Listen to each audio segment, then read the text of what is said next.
Bonjour et bienvenue à notre méditation. Aujourd'hui, c'est le 11 juillet et je voudrais continuer de méditer dans le livre magnifique d'Apocalypse. Et nous sommes toujours dans Apocalypse chapitre 1 et verset 8. Nous avons médité la semaine dernière sur la première partie de ce verset qui dit ceci: « Je suis l'alpha et l'oméga, dit le Seigneur Dieu, celui qui est, qui était et qui vient. » En fait, nous avons vu dans le livre d'Apocalypse que ce je suis l'alpha et l'oméga, le principe, le fin, le commencement et la fin, nous avons vu que cette vérité est dite du Dieu Tout-Puissant, le Père, mais aussi du Fils.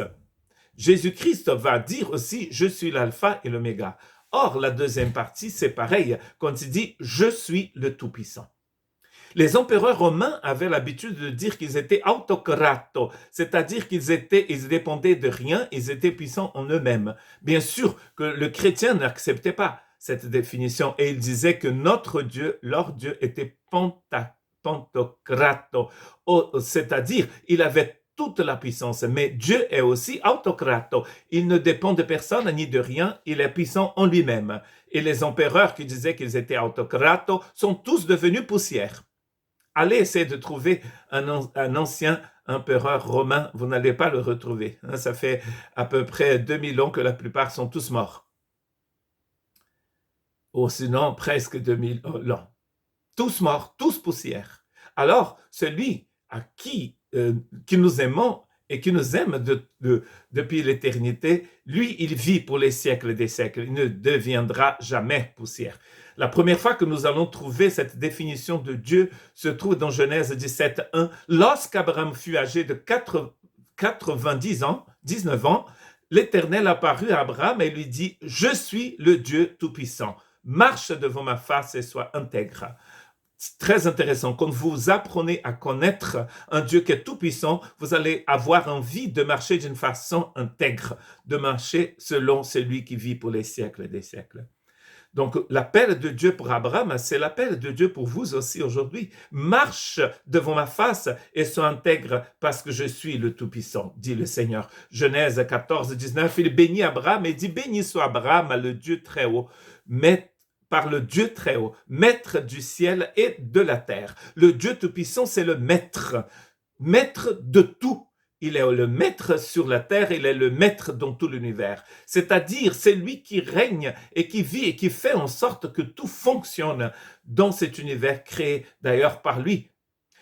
Hébreux 3, 4 va nous dire cela. Chaque maison est construite par quelqu'un, mais c'est lui qui a construit toutes choses, c'est Dieu. C'est lui l'architecte de tout l'univers. C'est lui qui a tout construit. Il n'est pas seulement le Dieu d'un petit peuple dans le désert, il est le Dieu de tout l'univers.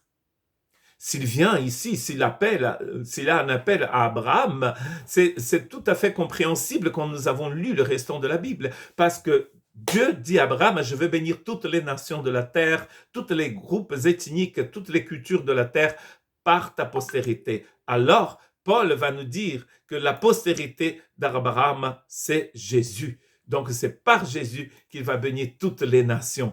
Il est celui qui construit toutes choses. Voici, je suis l'Éternel, le Dieu de toute chair. Il y a-t-il rien qui soit étonnant de ma part? Dit Jérémie 32, 27, c'est Dieu qui dit. Est-ce qu'il y a quelque chose qui devait vous surprendre de ma part? Rien n'est impossible au Seigneur. C'est le message de l'ange Gabriel à Marie. Rien n'est impossible. Dieu peut tout faire parce qu'il est le Tout-Puissant.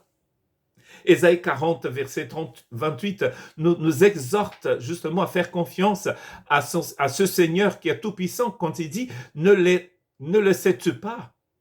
Ne l'as-tu pas appris? C'est le Dieu d'éternité, l'Éternel, qui a créé l'extrémité de la terre. Il ne se fatigue point, il ne se lasse point. On ne peut sonder son intelligence. Dieu ne se fatigue jamais. Nous sommes fatigués. Il y a guerre ceci, guerre cela, Covid ceci, Covid cela, élection en France, élection au Brésil, confusion aux États-Unis. Partout, il y a de la confusion. Dieu ne se fatigue pas. Nous sommes fatigués. Dieu est le Tout-Puissant. Il ne se fatigue pas. Ça, c'est un message d'espérance pour nous tous aujourd'hui. Nous pouvons lui faire confiance car il n'a jamais changé et il ne changera jamais. Jude, dans son livre où il n'y a qu'un chapitre, dans notre Bible, verset 25, il dit ceci, à Dieu seul, notre Seigneur, par Jésus-Christ, à Dieu seul, notre Sauveur, par Jésus-Christ, notre Seigneur, soit gloire, majesté, force et puissance, dès avant tous les temps et maintenant et dans tous les siècles. Amen. Celui qui a été et qui viendra, n'est-ce pas? Avant le temps, pendant le temps, après le temps. Il est celui qui ne change jamais et qui a toute la gloire, la majesté, la force et la puissance.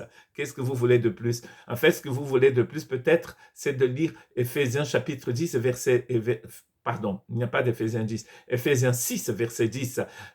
Au reste, fortifiez-vous dans le Seigneur et par sa force toute puissante. Donc, Dieu est le Tout-Puissant.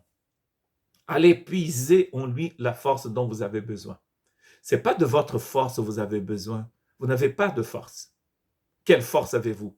Dès qu'il pleut, oh là, c'est la canicule au Pays Basque, il fait trop chaud, on n'a plus de force. Il a une tribulation, on n'a plus de force. Nous perdons notre boulot, on n'a plus de force. Nous devons déménager, nous n'avons plus de force. Nous perdons quelqu'un que nous aimons, nous n'avons plus de force. Mais lui a toujours cette force pour nous. Que Dieu vous bénisse.